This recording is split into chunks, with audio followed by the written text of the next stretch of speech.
Well, you'll have to excuse me a little bit. I just have had to start several times. I got a very important phone call about halfway through my first attempt at providing an introductory remarks to the epistle to the Hebrews. And in fact, I was saying that it's more of a homily than a letter or circulating letter epistle. It does have an alternation of doctrine and exhortation. And so, in that sense, it sounds like it's addressed to a church community, and it does talk about those who have abandoned the assembly, etc. But as I was saying, uh, this is a very intricate and sort of advanced document. I think it's the most profound in the Bible as a Christian, certainly in the New Testament. And in fact, there's this section where the author scolds the community for being dull of understanding, and you should by now, should be teachers by reason of the time that has passed. But you again have need for us to go back to the basics and the first elements of your instruction, etc. But rather, you're not capable of solid food for that, which is the what adults eat, because and those who have their faculties exercised in good shape to discern between good and evil. And I was before getting a little bit more, passionate about this discernment of good and evil, which is what's really lacking these days. And people provide alternative facts which don't exist. There is a truth, and we can know a lot about it if we are not brainwashed. But that having been said, it's a text that to me manifests the beauty and mystery of revealed scripture. And so, what kind of community it was that was hearing or reading this stuff, it's a very, very serious text. One of the hypotheses, and I have a book from Jerusalem about it, and I think Yigael Yadin was maybe a proponent, I forget, that this was addressed to ex-Essenes, former Dead Sea Scroll community members. In other words, priests who had left, who had been dissidents all along and then entered Christianity. And therefore, they're at the level of understanding all these Hebrew Bible Old Testament passages, and at the same time would be wondering how can this Jesus that we want to, believe in, quote unquote, have done all this when he wasn't even a priest.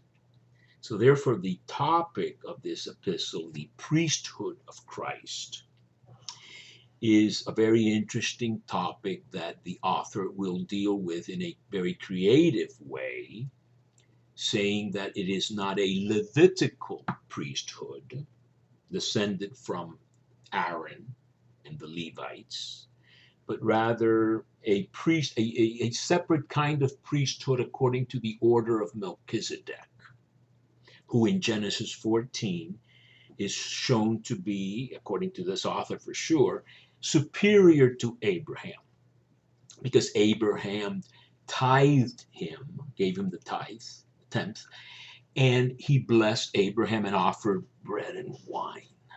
Wow. Then you have Psalm 110, you are a priest forever according to the order of Melchizedek, and Melchizedek has no lineage, no father, no mother. He's a mysterious guy, king of righteousness or king of Salem, of peace, etc. So I'm giving you a taste of what this is about, and that fascinates me. And so I was going over, the stuff that I said my first go around. I have to tell you that it's not easy to start again, in any sense, I guess. Who wrote this? Traditionally, St. Paul. You still have lectors that get up there and say a reading from the letter of St. Paul to the Hebrews, which is, if the lectionary really said that, it would be very outdated and who knows what. But some people like to stick it in there as a sign of, a little learning is a dangerous thing. There may be fragments of Pauline letters attached to the end to make it more as an epistle, or maybe even to give it a Pauline aura. But we don't know who the author is. Some people say maybe a Paula. We don't know who the author is, and I'm not the type of person to invent things or to want certainty in everything. There's a lot of mystery involved. I'm reading a book on textual criticism as a bulwark against fundamentalism. Because if you realize that we have no autograph or original text from any author of the Bible, but we have our manuscripts that need to be studied to determine what the more probable text is, then you eschew and abandon theories that God dictated everything in your ear, etc. I also said before to this non-audience that I was speaking to when I had to take the call, that I am, a Roman Catholic biblical scholar, I hope, and that the church has in its documents given tremendous free rein to Bible scholars. The two main documents, I always sort of repeat this at the beginning of every course, is the 1993 document, The Interpretation of the Bible in the Church. These are documents of the Pontifical Biblical Commission, presented by Ratzinger, Prefect Cardinal of the Congregation for the Doctrine of the Faith, to Pope John Paul II. And some years later, in 2001 or 2002, in the English translation, a tremendous document, even longer, called The Jewish People and Their Sacred Scriptures in the Christian Bible. And it really shows a tremendous appreciation of Jewish learning on the Bible that Christians should learn from and participate in. And so this is very important. Again, same Pontifical Biblical Commission, same Pope, same prefect. And then a very long-awaited document regarding what used to be referred to as the inerrancy of Scripture. I'm giving you this by way of introduction. I said it before, I might have weaved it in better before, but I want to get this out of the way so that people know where I'm coming from. Vatican II had not really explored inspiration. Inspiration had not been treated for decades. And so the idea was we need the Pontifical Biblical Commission, this group of, I think, 20 scholars, now there's women in there, that study various important biblical things. They got together and they came out with a document called The Inspiration and Truth of the Bible. They avoid the word inerrancy and they speak of the truth of the Bible. In Vatican II, in the Constitution on Divine Revelation, Dei Verbum, all these documents are free on the Vatican site. I'm not going to spend more time on helping people find it. It's easy to find, I think. Dei Verbum says that since it's inspired, those things that are necessary for our salvation or useful for our salvation have been consigned to writing in the Bible without any mixture of error. So that as regards that truth which God wanted to reveal for the sake of our salvation, there is no error in the Bible. Other things in the Bible, scientific type, biological, cosmological, geographical, historical things, all those things can have material errors.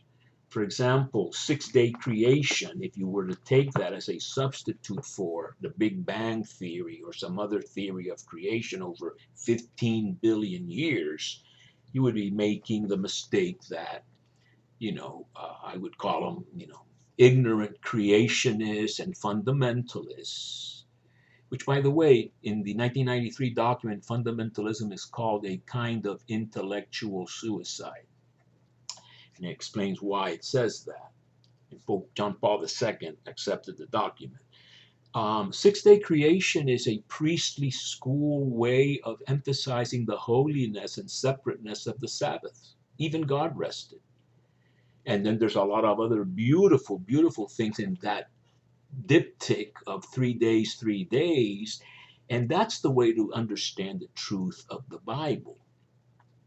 Not that there's anything that directly related to our salvation, except that God created, that He made, order out of chaos, creation ex nihilo, from nothing. I'm not sure how that is playing out in the official church teaching. That's not really what I'm going to be getting into. And I did say that I'm doing these little talks to share many, many years of biblical study, but I don't prepare them much. And I'm not trying to give a formal class. I'm trying to expound on beautiful texts that I am familiar with for those who want to listen and view.